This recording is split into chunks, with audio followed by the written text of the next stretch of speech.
ഇനിയുള്ള വീഡിയോകളിൽ നമ്മൾ പഠിക്കാൻ പോകുന്നത് ടെക്സ്റ്റൈൽ വസ്തുക്കൾ ഡൈയിങ് ചെയ്യുന്നതും പ്രിൻറ്റിങ് ചെയ്യുന്നതും ഫിനിഷിങ്ങിനെ കുറിച്ചുമാണ്. Textile dying. ടെക്സ്റ്റൈൽ വസ്തുക്കൾക്ക് നിറം നൽകുന്ന പ്രക്രിയയാണ് ഡൈയിങ്. വ്യത്യസ്തങ്ങളായ നാരുകൾ, വ്യത്യസ്തങ്ങളായ ഡൈസ് ഉപയോഗിച്ചാണ് ഡൈയിങ് ചെയ്യുന്നത്.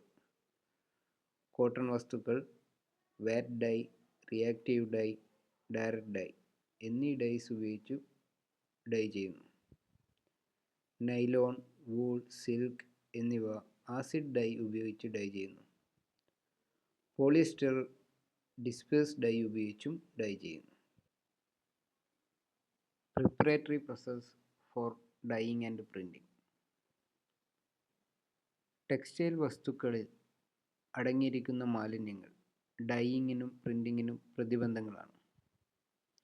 അതുകൊണ്ട് പലതരത്തിലുള്ള ട്രീറ്റ്മെൻറ്റുകൾ വഴി മാലിന്യങ്ങൾ നീക്കം ചെയ്യുന്നു. പ്രകൃതിദത്ത നാരുകളിൽ കൂടുതൽ അളവിൽ മാലിന്യങ്ങളുണ്ട്. അതുകൊണ്ട് അവയ്ക്ക് കഠിനമായ ട്രീറ്റ്മെൻറ്റുകൾ ആവശ്യമാണ്. മനുഷ്യനിർമ്മിത നാരുകളിൽ വളരെ കുറഞ്ഞ അളവിൽ മാത്രമേ മാലിന്യങ്ങൾ അടങ്ങിയിട്ടുള്ളൂ. അതുകൊണ്ട് വളരെ ലളിതമായ ട്രീറ്റ്മെൻറ്റ് മതിയാകും.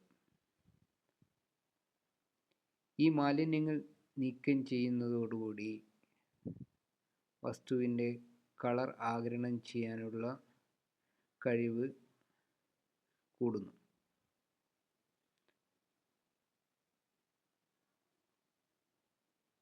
പ്രധാനമായും 3 തരത്തിലുള്ള പ്രിപ്പറേറ്ററി പ്രോസസ്സാണുള്ളത്. 1 ഡീസൈസിങ്, 2 സ്കവറിങ്, 3 ബ്ലീച്ചിങ്.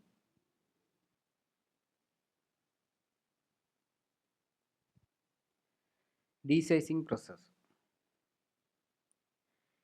വീവിങ് സുഗമമാക്കാൻ വാർപ്പുനൂലുകളിൽ ചേർത്തിട്ടുള്ള ഒരു ഖരവസ്തുവാണ് സൈസ്. നിറം പിടിപ്പിക്കലിന് സൈസ് ഒരു തടസ്സമാണ്.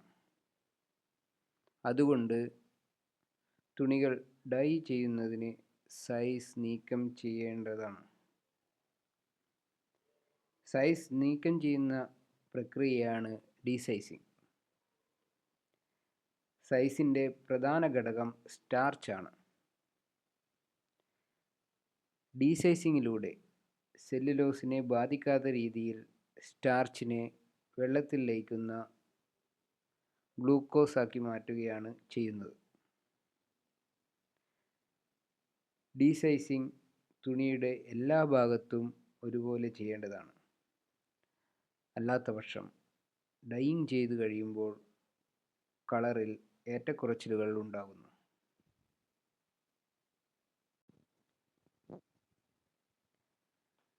Methods of desizing process. Desizing ചെയ്യുന്ന മെത്തേഡ്സ് ഏതൊക്കെയാണെന്ന് നോക്കാം.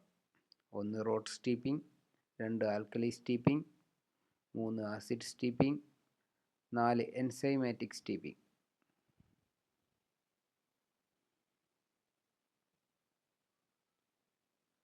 Road സ്റ്റീപ്പിംഗ്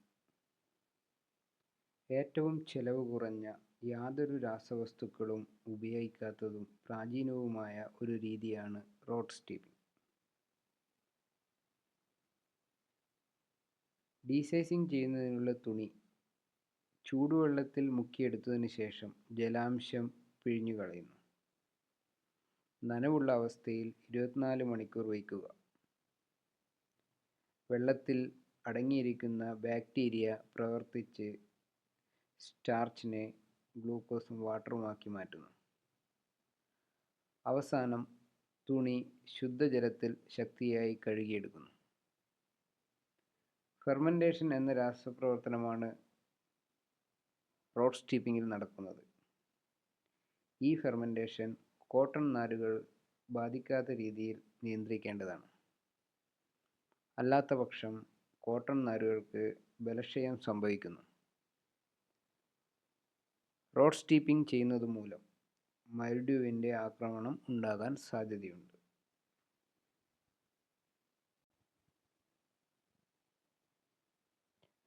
alkali സ്റ്റീപ്പിംഗ്.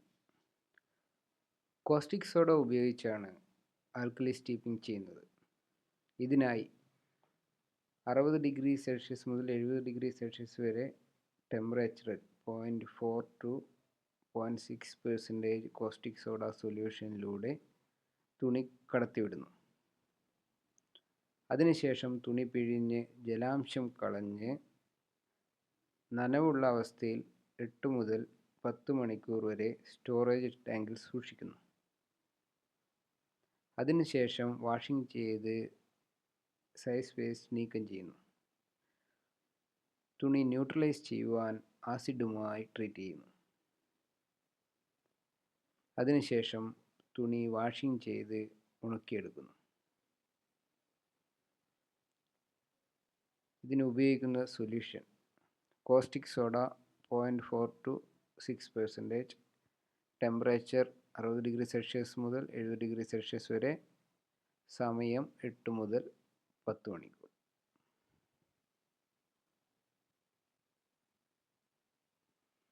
Acid സ്റ്റീപ്പിംഗ്.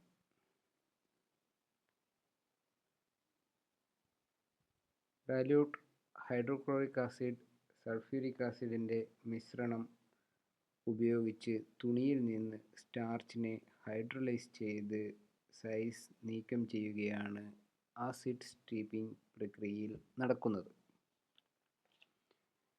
Size material വെള്ളത്തിൽ ലയിക്കുന്ന രൂപത്തിലേക്ക് മാറ്റം ചെയ്യുന്നു.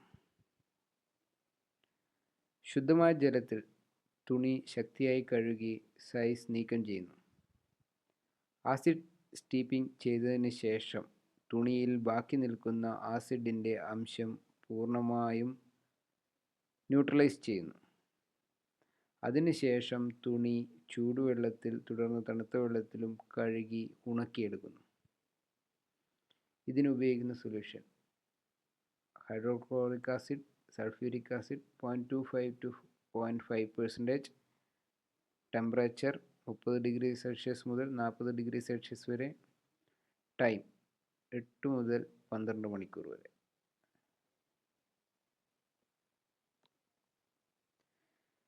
എൻസൈമാറ്റിക് സ്റ്റീപ്പിംഗ്. ഏറ്റവും ഫലപ്രദവും പേരുകേട്ടതുമായ ഡീസൈസിംഗ് രീതിയാണ് എൻസൈമാറ്റിക് സ്റ്റീപ്പിംഗ്. എൻസൈം ഉപയോഗിച്ച് സ്റ്റാർച്ചിനെ വെള്ളത്തിൽ ലയിക്കുന്ന വസ്തുവാക്കി മാറ്റുക.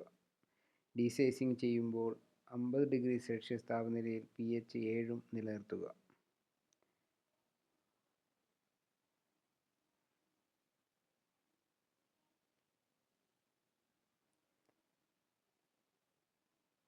ഡീസൈസിംഗ് ലായനിയിൽ ഉപയോഗിക്കുന്നത് enzyme 1 to 2%, common salt 0.5 to 1%, wetting agent 1 to 3 gram per liter, temperature 50°C, pH 7. Common salt എൻസൈമിൻ്റെ സ്റ്റെബിലിറ്റി മെച്ചപ്പെടുത്തുന്നു. വെറ്റിംഗ് ഏജൻറ്റ് തുണി വേഗം നനയുവാൻ സഹായിക്കുന്നു. എൻസൈം ഡീസൈസിങ്ങിൽ താപനില, pH എന്നിവ വളരെ പ്രധാനപ്പെട്ട ഘടകങ്ങളാണ്. കാരണം എൻസൈമിൻ്റെ പ്രവർത്തനം നടക്കണമെങ്കിൽ ഒരു നിശ്ചിത pH താപനിലയും നിലനിർത്തണം. കൂടിയ താപനിലയിലും കുറഞ്ഞ താപനിലയിലും എൻസൈം പ്രവർത്തിക്കുകയില്ല.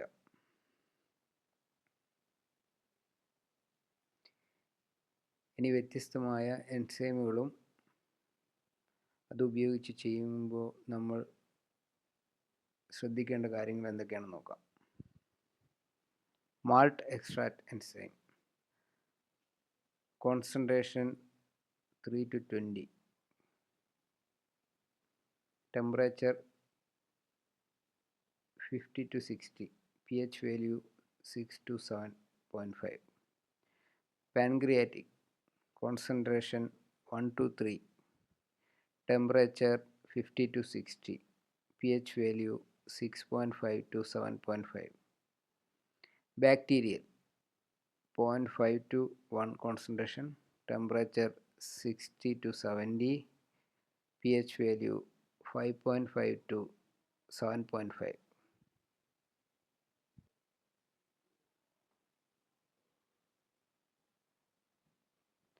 സ്കവറിംഗ് പ്രോസസ്.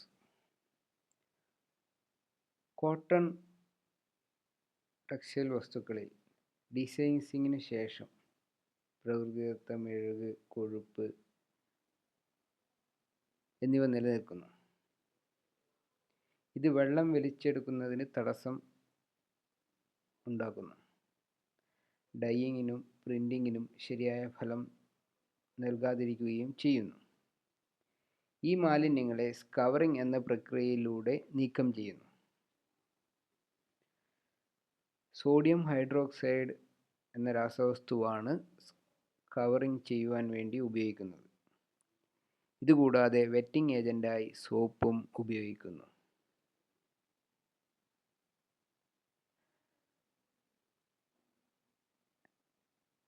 സ്കവറിങ്ങിന് വേണ്ടി തുണി, sodium hydroxide, detergent, wetting agent, dispersing agent എന്നിവയടങ്ങിയ സൊല്യൂഷനിലൂടെ ഉയർന്ന താപനിലയിൽ ട്രീറ്റ് ചെയ്യുന്നു. സ്കവറിംഗ് മുൻകാലങ്ങളിൽ കിയർ എന്ന മെഷീൻ ഉപയോഗിച്ചാണ് ചെയ്തുകൊണ്ടിരുന്നത്. അതുകൊണ്ട് ഈ പ്രക്രിയ കിയർ ബോയിലിംഗ് എന്നും അറിയപ്പെടുന്നു. ഒബ്ജക്റ്റീവ് ഓഫ് സ്കവറിംഗ്: ജലം വികർഷിക്കുന്ന എല്ലാ മാലിന്യങ്ങളെയും നീക്കം ചെയ്യുന്നു. നൂലിനെ അല്ലെങ്കിൽ തുണിയെ വെള്ളം വലിച്ചെടുക്കുന്ന വസ്തുവാക്കി മാറ്റുക. നൂലിന് അല്ലെങ്കിൽ തുണിക്ക് ക്ഷതമേൽക്കാത്ത രീതിയിൽ മേൽപ്പറഞ്ഞ ലക്ഷ്യങ്ങൾ നേടുക. കോട്ടൺ ചെടിയുടെ നാരുകളില്ലാത്ത ഭാഗങ്ങൾ ഏതെങ്കിലും ഉണ്ടെങ്കിൽ അവ നൂലിൽ നിന്നോ അല്ലെങ്കിൽ തുണിയിൽ നിന്നോ നീക്കം ചെയ്യുക. ഇത്രയുമാണ് സ്കവറിങ്ങിൻ്റെ ലക്ഷ്യങ്ങൾ.